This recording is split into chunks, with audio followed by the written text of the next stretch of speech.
highlighted wig from Megalook hair. I love, love, love this wig. Like, it's exactly like that girl's hair. This hair is like really giving me life. Like, look at this.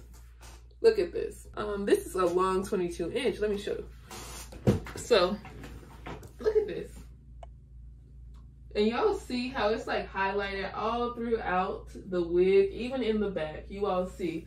I did bleach the knots, and that's because you see like all of the roots are still brown, which I love. I'm glad they didn't go like all the way up, because I feel like a lot of wigs, one reason like I look at colored wigs and I just hate them, but you can kind of cover it if you want to part your hair a different way. Like, I love how easy it is to part this lace too. Like, look at that.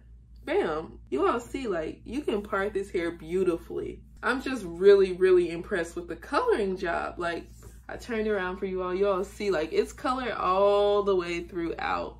Like, it is giving you all. This is a bomb frontal too. Like,